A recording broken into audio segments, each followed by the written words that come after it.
Hey, it's Lockie and this is my review of the Jones Hovercraft.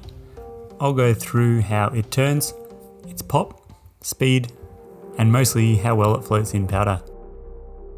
It's probably one of the most Jonesy looking boards in the Jones line, with the classic wood grain top sheet and a pretty crazy looking powder shape. It has the directional rocker profile, but the name is a bit confusing as most of the board has a regular camber profile. There's a big rocker nose and a little bit of rocker in the tail. It has a whole lot of base shaping, which means that the nose of the board has 7mm of spoon and the tail has 4mm, as well as a little speed channel in the middle. It has traction tech, which is the serrated edges along the side cut of the board to give it extra grip on icy snow. It has quite a big side cut radius as well, which is 9.3 meters for the 156cm model. I'm riding the 156cm 2020 version with my binding set up to +12 on the front foot, -9 on the back, and a stance width of just under 22 inches. For boards that Jones label their alternative freeride, you're supposed to ride them smaller than normal, and the Hovercraft is recommended that you ride it 4 to 8 centimeters shorter than your regular board. With the super directional shape, it also has a directional flex, which is really easy to notice. The short tail is super stiff, you can push back really hard into it and it supports you no matter what.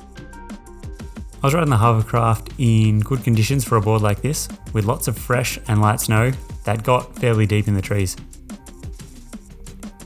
I didn't know what to expect from the Hovercraft with the large amount of spoon in the nose and the tail. I was thinking that it might have a slower feel, similar to when you're getting used to the feel of a battalion board. Though I didn't really notice the feeling of slack before it starts to grip. It felt smooth and easy even on packed groomed runs. Once you get onto the edge, it grips hard, and the stiff tail made it feel like it would easily accelerate out of turns. As soon as you got into powder, it really showed how good it turned. It has a feeling like you are right on top of the snow somehow, so even in tight trees, it never felt like you were forced into making bigger turns than you wanted. You could always get the tail around in time.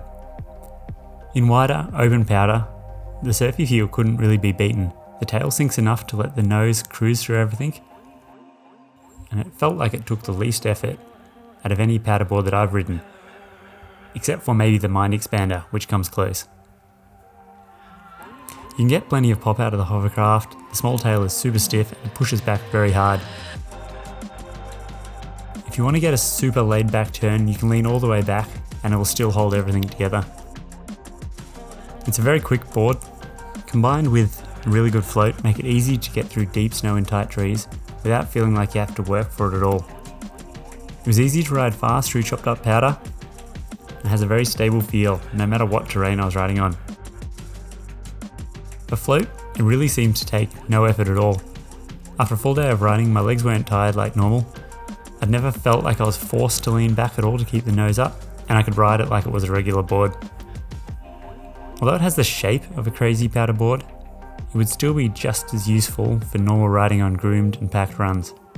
The edge hold is super good, turns are smooth, edge to edge, which is probably from the spoon, and is quick. If you're looking at buying any new snowboard gear, have a look on snowboardrobot.com/search. It will check out a whole lot of US sites and find out if any of them have the stuff you're looking for on sale. If this review is helpful, consider subscribing. I have a few more board reviews coming soon.